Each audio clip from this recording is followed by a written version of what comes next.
I'm Sandy,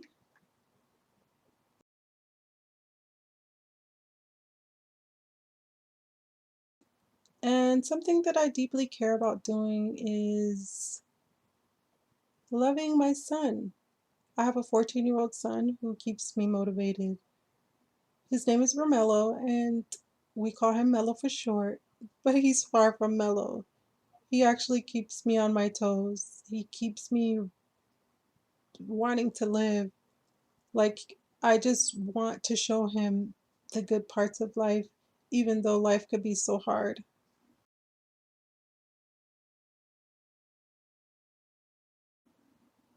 Before my surgery, life was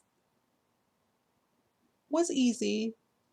I was not living a very complicated life at all. In fact, I worked at a Christian academy, a school for children from preschool age to senior year in high school in Deerfield, Florida. I really loved it. I worked from 7 a.m. to 5, and it was the best job ever. I picked up the phones. I was basically a secretary. But the kids, they used to make me feel so alive, and they were always looking to see what I was going to do with my hair because I used to be a hairstylist. So they would always come into the office and try to see what I had going on. So life before my paralysis was actually pretty good. I was going in an upward direction. Even though I lived alone, I felt very excited for the future because I was making some really personal milestones, getting to places that I had never been before. It's like living alone, being able to conquer some of my problems that I was having at the time. So right before my paralysis, even though things weren't perfect, but life was on a positive note. I felt like I was in school, I was doing things in school, so and then it's just a lot of good stuff was happening right before. And there were little things here and there that was to my concern, but life is a roller coaster, so it wasn't really, oh my gosh, life altering bad or anything. I was single, which I didn't like to be. I want to be married eventually one day, but I had just recently got divorced from my husband, so it was a very lonely in that department. But I wasn't worried about it because I just felt like I had so much to offer, so much to do for myself and focus for myself. Anyways, enough about that.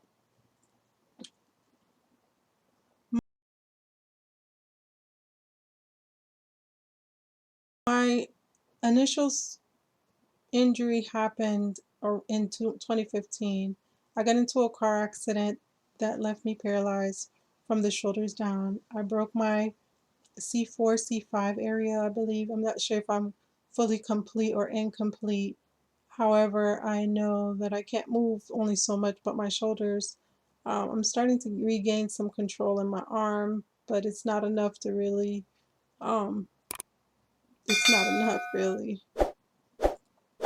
I basically got into a car accident with a friend of mine during lunchtime, about to go drop him off to work.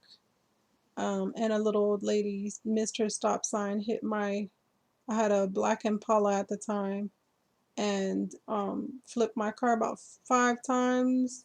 Seatbelt wrapped around my neck, and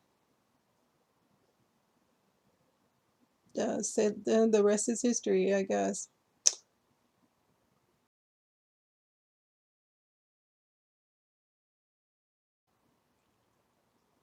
Some of the things that held me back during my paralysis is communication.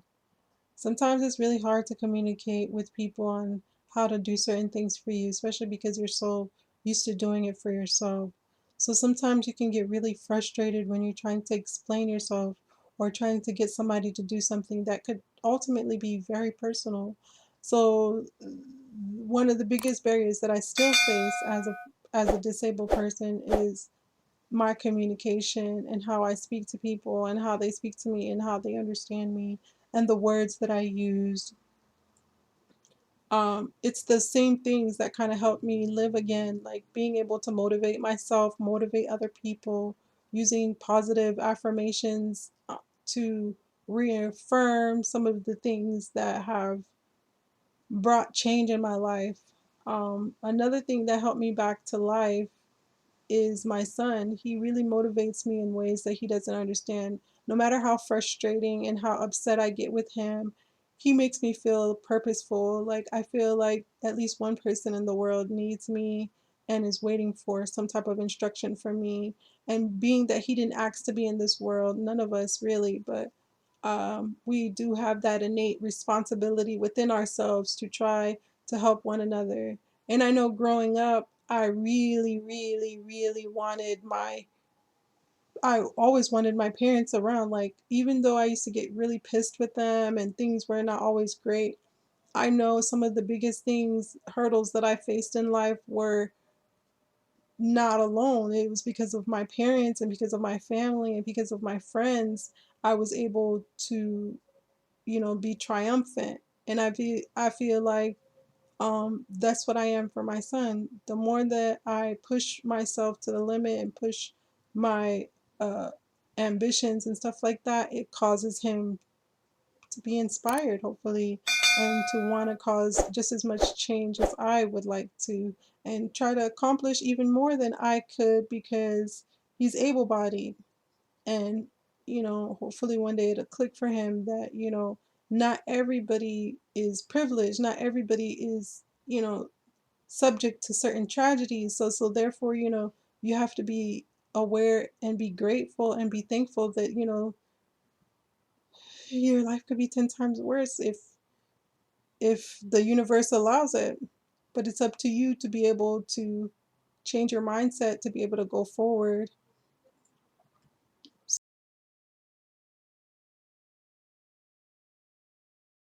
Some of the most surprising accomplishments since my injury is starting my YouTube channel and being able to do certain things as far as like broadcasting myself and putting myself out there. I've always wanted to share my story even before I was paralyzed because God has allowed me to be able to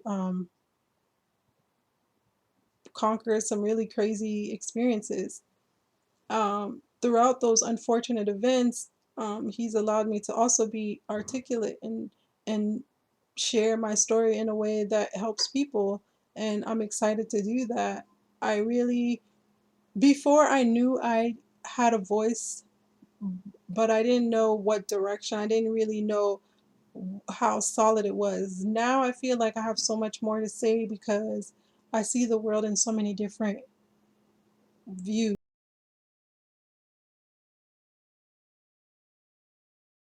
We, as disabled people, face a lot of adversities that I didn't even realize that they go through until now. I kind of think that I was a little bit prejudiced before against disabled people. Not, I guess people act some type of way when they don't know what's really going on.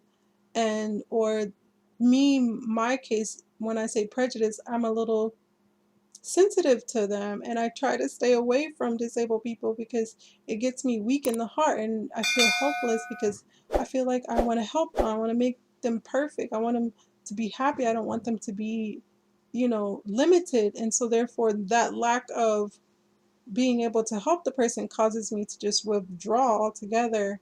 I don't know if some of my friends and family go through that as well. That's probably why they withdraw from me. That's another thing that I faced afterwards, after my paralysis. Friends and family truly don't treat you the same. A lot of people they're not around anymore. They have, I don't know, they're not around anymore.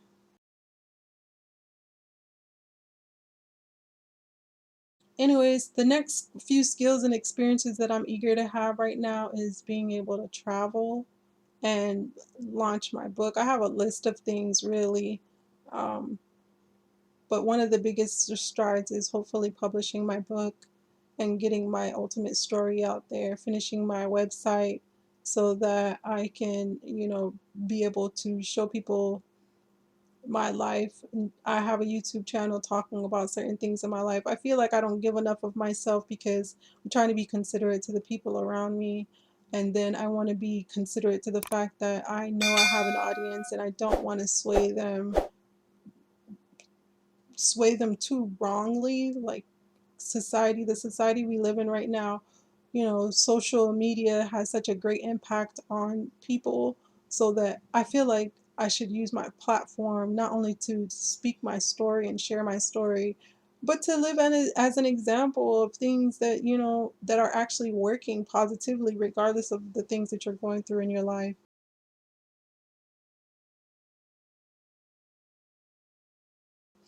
If I were to talk to somebody who is just newly injured right now, going through something like I am, some of the things that I would tell them is that life is not over. You have to keep going and change your mind about it. Um, Nobody's going to motivate you but yourself, and you have to try to find your real you within your new normal or whatever. And some of the things that I wish I heard in the beginning was that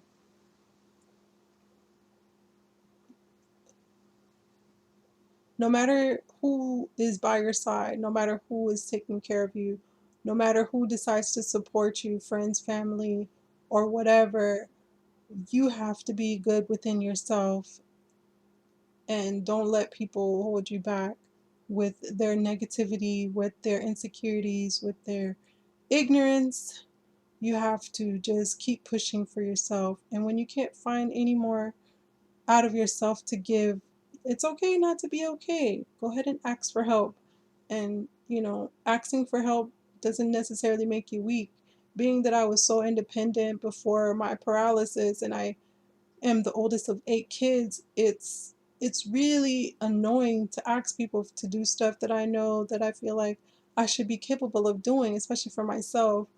But this situation has humbled me all the way down. I've been able to just learn to ask for help regardless of how embarrassing it may feel and how helpless and hopeless sometimes I can get.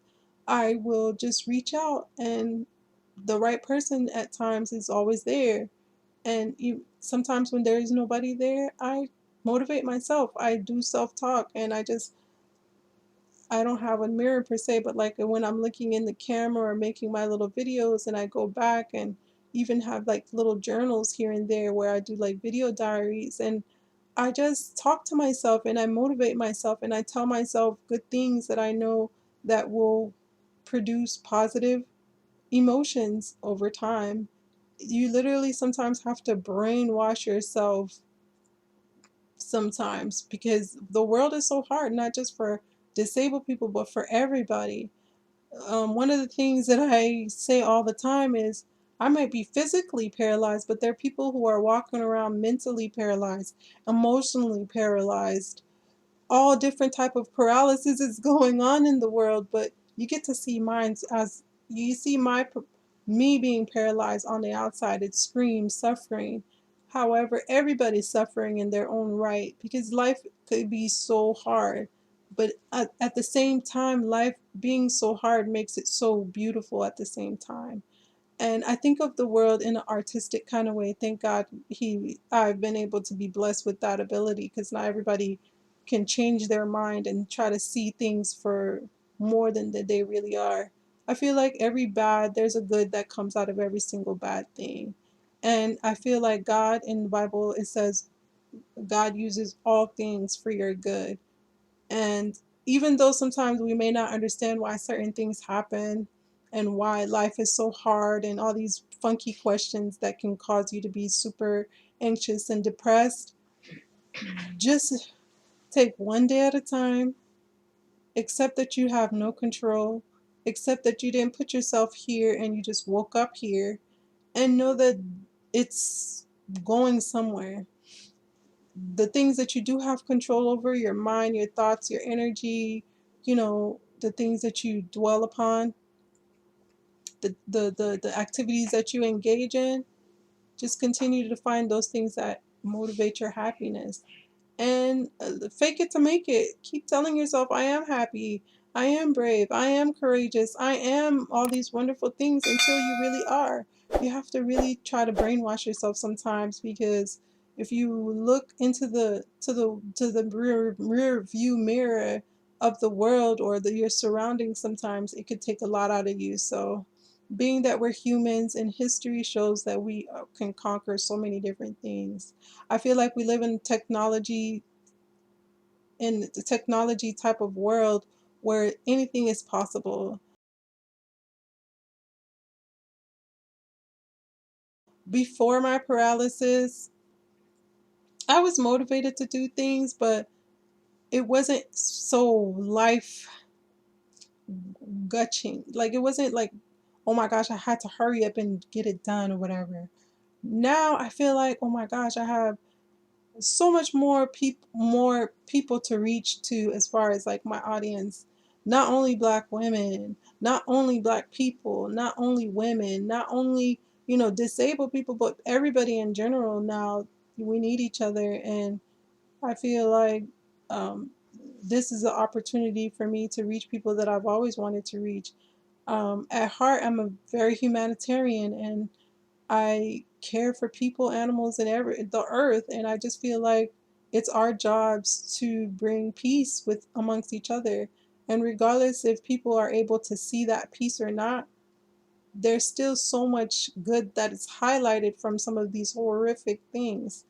So sometimes I just choose to think positively and choose to allow myself to go through the process of certain things, regardless if I know the outcome or not.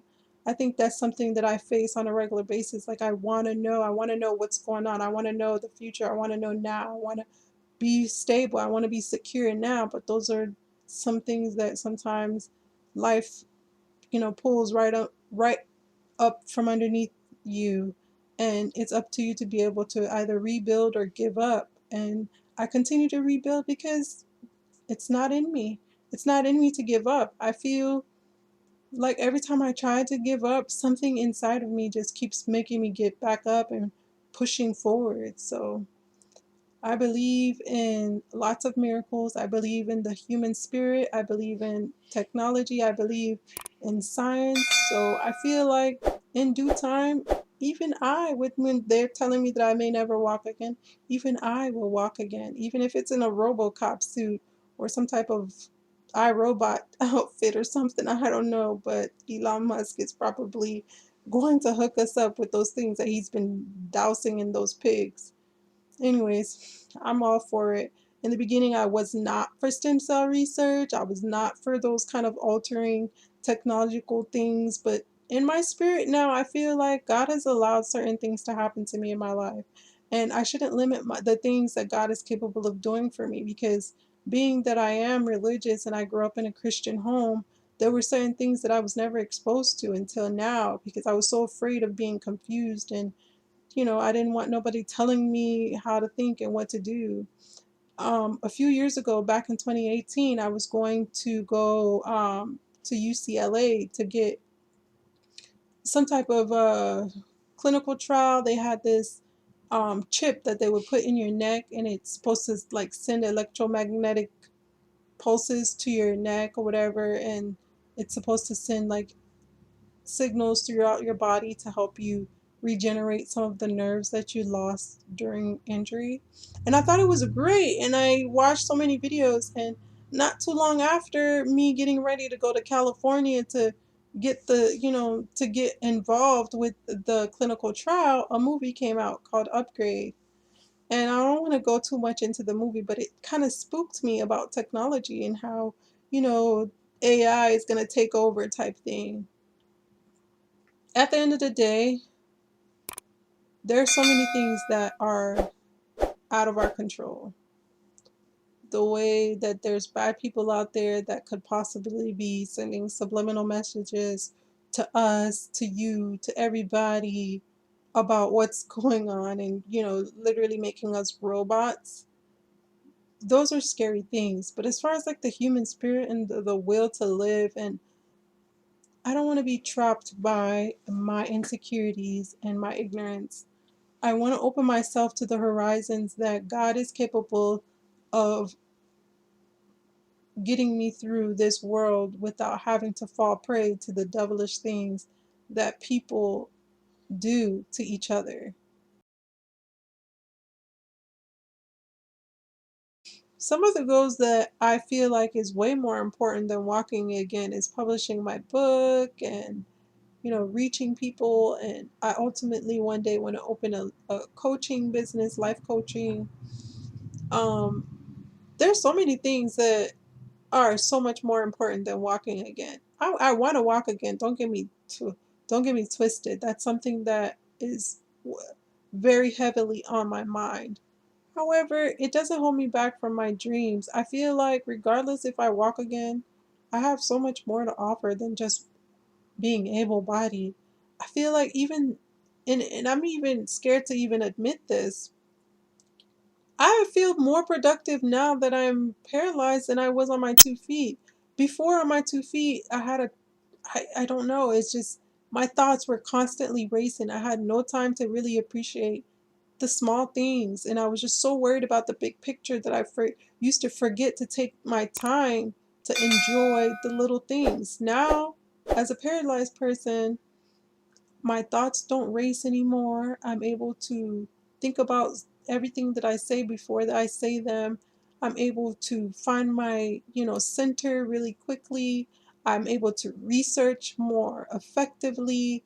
Um, I'm not in a rush for anything. Everything is in due time. I'm a lot more patient. I have gained so many positive skills during my paralysis that I know that everything happens exactly the way it's supposed to and as it should. So I'm excited for whatever this journey entails. God willing, if I do end up walking again and finding alternate ways to be able-bodied or whatnot.